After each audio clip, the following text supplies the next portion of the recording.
ஜானகி சந்தியா சீரியலில் இன்றைக்கி ஒரு சரியான பரபரப்பான எபிசோடு வந்திருக்கு. வீடியோ பிடிச்சிருந்துச்சுன்னா லைக் பண்ணிட்டு பாருங்கள் ஃப்ரெண்ட்ஸ். வேறு லெவலில் இருந்துச்சுன்னே சொல்லலாம். மிஸ் பண்ணாமல் ஃபுல் வீடியோயும் கேளுங்க. ரகுராம் வந்து அந்த சேரில் வந்து பஞ்சாயத்தில் வந்து உட்காடுறாங்க. உட்காந்ததுக்கு அப்புறமேட்டுக்கு சரி அதான் நான் வந்தாச்சுல்ல, சரி நீங்கள் முதல்ல வந்து ஆளை அழைச்சிட்டு வாங்க அப்படின்னு சொன்னோன்னே எல்லோரும் மறைச்சி அழைச்சிட்டு வராங்க. அழைச்சிட்டு வந்தோடனே டக்குன்னு விலகி பார்த்தா தான் தெரியுது சிவாவை வந்து துணியை வச்சு பின்னாடி கையை வந்து கட்டி போட்டு வச்சுருக்காங்க. என்னையா பண்ணி வச்சுருக்கீங்க அப்படின்னு ஊர் மக்கள் எல்லாம் ரகுராம் வந்து டக்குன்னு சேரில் உட்காந்ததுனால அந்த பஞ்சாயத்து சேர்லேருந்து எந்திரிக்க முடியாமல் தவிச்சு அப்படியே பல்ல கடிச்சிக்கிட்டு வந்து உட்காடுறாங்க. ரகுராம் பேசுறதுக்கு பதிலாக ஊர் மக்களே வந்து பேச ஆரம்பிச்சிடுறாங்கன்னு சொல்லலாம். என்ன நினச்சிக்கிட்டு இருக்கீங்க, எந்த தைரியத்தில் இந்த மாதிரி பண்ணி வச்சுருக்கீங்க, யாருன்னு தெரியுமா இவர் அப்படின்னோடனே நல்லா தெரியும் அப்படின்னோடனே எங்கள் ஐயாவோட தம்பி, அவர் வந்து எந்த தப்பும் செய்ய மாட்டார். நீங்கள் வந்து ஆக மொத்தத்தில் நாங்கள் அப்பயே கேட்டோம்ல, பஞ்சாயத்துக்கு மட்டும் வாங்கன்னு சொன்னீங்க தவிர யார் என்ன ஏதுன்னு அப்போ எல்லாமே தெரிஞ்சு சூழ்ச்சி செஞ்சு தான் இப்படி பண்ணியிருக்கீங்க.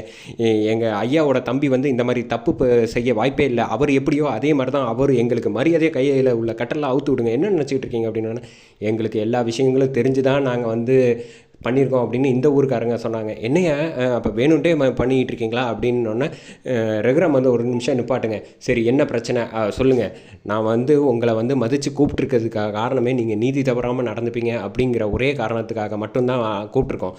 யாராக இருந்தாலும் நீங்கள் வந்து இது வந்து எங்களுக்கு முன்னாடியே தெரியாதா, இவரை பிடிச்சி நாங்கள் கொடுக்க வேண்டிய இடத்துல கொடுத்துருந்தோன்னா போலீஸ் ஸ்டேஷனில் கொடுத்துருக்க மாட்டோமா, நீங்கள் வந்து பிரச்சனையை வந்து சால்வ் பண்ணுவீங்க அப்படிங்கிறதுக்காக தானே உங்களை கூப்பிட்ருக்கோம் அப்படின்னு சொன்னோன்னே சரி என்ன விஷயம் சொல்லுங்கள் அப்படின்னு ரகுராம் வந்து கேள்வி கேட்க ஆரம்பிக்கிறாங்க. அப்போ தான் வந்து இந்த மாதிரி ஒரு பொண்ணு வந்து இந்த மாதிரி இப்போ பிராது கொடுத்துருக்கா அப்படின்னு சொன்னோன்னே சரி அவங்க எல்லோரும் எங்கே இருக்காங்க அப்படின்னு ரகுராம் கேட்டோன்னே அவங்கெல்லாம் யாரும் கிடையாது இங்கே அப்படின்னு சொன்னோன்னே அப்புறம் எதுக்கு நீங்கள் வந்து இவரை வந்து இப்போ வச்சுருக்கீங்க இந்த மாதிரி அப்படின்னு சொன்னோன்னே சரி கையை அவுத்து விடுங்க அப்படின்னு சொன்னோன்னே எங்கள் ஊர் வழக்கப்படி அப்படிலாம் செய்ய முடியாது, நாளைக்கு வந்து ரகுராம் வந்து இதே நேரத்தில் எல்லோரும் பஞ்சாயத்துக்கு எல்லாரையும் வர சொல்லுங்கள், நான் விசாரிச்சுட்டு நாளைக்கு வந்து தீர்ப்பை சொல்லிடுறேன் அப்படின்னு வந்து சொல்லிடுறாங்க. உடனே வந்து சிவா தம்பியை வந்து இந்த மாதிரிலாம் நாங்கள் விட்டுட்டு போக மாட்டோம்னு ஊருக்காரங்க எல்லாருமே ரகுராம் ஊருக்காரங்க எல்லாரும் சொல்கிறாங்க.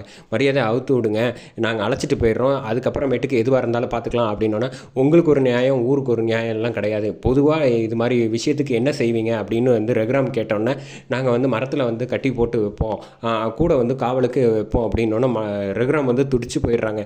யோ நீங்கள் வந்து வேணுன்ட்டே பண்ணுறீங்கயா, இது மட்டும் எங்களுக்கு நல்லா புரியுது, அதெல்லாம் நாங்கள் ஒத்துக்கவே மாட்டோம், நாங்கள் வந்து கேஸை கொடுத்துருங்க, நாங்கள் எதுவாக இருந்தாலும் பார்த்துக்குறோம் அப்படின்னு ஊர் மக்கள் எல்லாரும் சத்தம் போட ஆரம்பிச்சிடுறாங்க. உங்கள் பஞ்சாயத்தே வேணாம் அப்படின்னு சொன்னப்போ ரகுராம் வந்து ஒரு நிமிஷம் நிப்பாட்டுங்க, எது நடக்கணுமோ அது வந்து நடந்து தான் ஆகணும், நம்ம வந்து நமக்காக வந்து நம்ம குடும்பத்தால் இருந்தாலும் சரி யாராக இருந்தாலும் தெரிஞ்சவங்களாக இருந்தாலும் சரி எல்லாருக்குமே பொது தான் பஞ்சாயத்து அப்படின்னு சொல்லி ரகுராம் வந்து எந்திரிச்சிடுறாங்க. ஏந்திச்சதுக்கு அப்புறமேட்டுக்கு இங்கே சிவாவை வந்து மரத்தில் கட்டி போட்டு விடுறாங்க. அப்போ பக்கத்தில் ஒரு ஆள் வந்து நிற்கிறாங்க பாதுகாப்புக்கு, சிவா தப்பிச்சு போயிடக்கூடாதுங்கிறதுக்காக. அந்த சமயத்தில் வந்து மனசுக்கு தைரியத்தோடு வந்து ரகுராம் வந்து கிட்டக்க வந்து நான் கனவுல கூட நினச்சி பார்க்கல சிவா ஒன்று நான் இந்த நிலமையில பார்ப்பேன் அப்படின்னு பேசிகிட்டு இருக்கப்ப அவர் வந்து பக்கத்தில் காவலுக்கு இருக்கிறவர் நான் நவுந்து போயிட்டுமா சார் அப்படின்னா, அதெல்லாம் ஒன்றும் வேணாம், நீ இங்கேயே நில்லு, நான் தாராளமாக பேசலாம் அப்படின்னா. ஆமாண்ணா என்ன பிரச்சனை, இப்படி உன் முன்னாடி வந்து நான் இப்படிலாம் நிற்பேன்னு நான் நினச்சி கூட பார்க்கல, கனவுல கூட, என்னை மன்னிச்சிடண்ணா அப்படின்னோடனே என்ன பிரச்சனை நடந்துச்சோ உன் பக்கத்தில் உள்ள நியாயத்தை நீ சொல்லு அப்படின்னோடனே, ஆனால் என்னை பற்றி நீ எதுவுமே கவலைப்படக்கூடாதுண்ணே, என் அண்ணன் எப்போதுமே வந்து நீதி தவறாமல் நடப்பார் அப்படின்னு மட்டும்தான் பேர் எடுக்கணும் தவிர மற்றபடி நீ வந்து எதுவும் பதட்டப்படாத, எனக்காக நீ சாப்பிடாமலாம் இருக்காத அப்படின்னு வந்து எமோஷனலாக பேசுகிறாங்க. எனக்கு நீதி நேர்மை எந்த அளவுக்கு முக்கியமோ அதை விட என் தம்பியும் முக்கியம்தான் எனக்கு, எனக்கு வந்து நீ தப்பு பண்ணியிருக்க மாட்டேன்னு நான் வந்து கனவுல கூட நான் நம்ப மாட்டேன் யார் சொன்னாலும், நீ கவலைப்படாத, நீ முதல்ல வந்து சாப்பிடாமல் இருக்கக்கூடாது, இவருக்கு வந்து சாப்பாடு வாங்கி கொடுங்க நைட்டு அப்படின்னு சொல்லிடுறாங்க ரகுராம். சரி வாங்கி கொடுத்துட்றோம், நீ தைரியமாக இரு, எதுவாக இருந்தாலும் நாளைக்கு காலையில் வந்து என்ன நடந்துச்சோ அது எல்லாத்தையும் நீ சொல்லு அப்படின்னு சொன்னோன்னா என்னென்ன பண்ணுறது, விதி விளையாடிடுச்சு, இந்த மாதிரி நடந்துருச்சு, நீ தைரியமாக இரு, எதுவாக இருந்தாலும் வந்து நான் வந்து நீதி பக்கமும் நிற்பேன், அதே சமயத்தில் உன்னையும் நான் விட்டு கொடுக்க மாட்டேன், நான் கிளம்புறேன் இங்கேருந்து அப்படின்னு சொல்லிட்டு கிளம்புறாங்க. வீட்டுக்கு வந்ததுக்கப்புறமேட்டுக்கு இந்த பக்கம் எல்லோரும் வந்து ரகுராம் வந்து என்ன பேசுகிறதுன்னு தெரியாமல் தவிச்சு உட்காந்துக்கிட்டு இருக்காங்க சோபாவில். எல்லோரும் வாங்க சாப்பிட கூப்பிடலான்னு பார்வதி வந்து கூப்பிட்றாங்க, ஜானகியும் கூப்பிட்றாங்க. ஆனால் சிவா ஆரம்பத்துலேருந்தே காணுமே அப்படின்னு பார்வதி வந்து வாசலையே பார்த்துட்டு இருக்காங்க. எப்போ வருவாங்க அப்படின்னோடனே இல்லை அவன் வருவான், நீ இப்போ போய் சாப்பிடு அப்படின்னு சொன்னோன்னே மறுபடியும் திரும்ப கேட்டோன்னே நான் சாப்பிட மாட்டேன், அவன் சிவா வந்தால் தான் சாப்பிடுவேன் அப்படின்னு சொன்னப்போ சிவா வரமாட்டான் அப்படின்னு சொன்னோன்னே என்ன பஞ்சாயத்து முதல்ல நீங்கள் வந்து தம்பி இல்லாமல் போயிருக்கீங்களே அப்படின்னு மணி சொன்னப்போ பஞ்சாயத்து பிராதே சிவா மேலே தான் அப்படின்னோடனே அழுவ ஆரம்பிச்சிடுறாங்க. அப்படி என்ன நடந்துச்சு, நீங்கள் அழைச்சிட்டு வந்திருக்க வேண்டியது தானே, அவங்க அவங்க ஊர் பஞ்சாயத்து, அதனால் வந்து என்ன நீங்கள் இருக்கப்போ எப்படி அவரை விட்டுட்டு வந்தீங்க அப்படின்னோடனே, நம்மளை வந்து தீர்ப்பு சொல்கிறதுக்கு மட்டும்தான் கூப்பிட்ருக்காங்க தவிர மற்றபடி வேறு எதுலேயும் தலையிட முடியாது அப்படின்னு வந்து மணிக்கிட்ட சொல்லிட்டு இருக்கப்ப, அப்படி என்ன பிரச்சனை அப்படின்னோடனே, இந்த மாதிரி சிவா மேலே ஒரு பொண்ணு வந்து தப்பாக வந்து புகார் கொடுத்துருக்கா அப்படின்னோடனே, சரி வாங்க நான் அவரை பார்த்தே ஆகணும் அப்படின்னு அழுவ ஆரம்பிச்சிடுறாங்க. அப்படிலாம் நடக்க வாய்ப்பே இல்லை, நீங்கள் எப்படியோ சிவா மச்சான் அப்படி தான் அப்படின்னு வந்து மணி வந்து செம கோவத்தில் வந்து பேசுகிறாப்புல.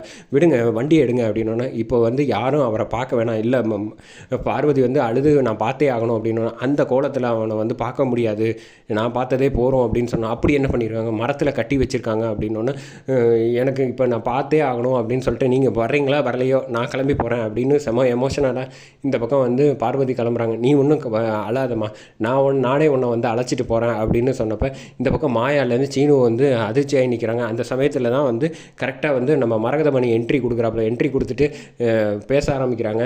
இந்த மாதிரி நீங்கள் ஒன்றும் கவலைப்படாதீங்க, அவர் தப்பே பண்ணியிருந்தாலும் வந்து நம்ம வந்து போராடி அவரை வந்து மீட்டுட்டு வருவோம் அப்படி இன்னும் மரகதமணி பேசுகிறப்ப செம கோவத்தில் வந்து சேர்லேருந்து எந்திரிக்கிறாங்க.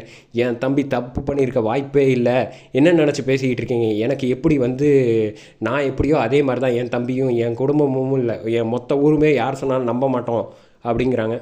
இல்லாத மாதிரி பேசுகிற வேலையை வச்சுக்காதீங்க, எனக்கு எப்படி என் தம்பியை பாதுகாக்கணும்னு எனக்கு தெரியும் அப்படின்னு சொல்லிட்டு என் தம்பி நிரபராதின்னு நான் நிரூபித்து அழைச்சிட்டு வருவேன் அப்படிங்கிறாங்க.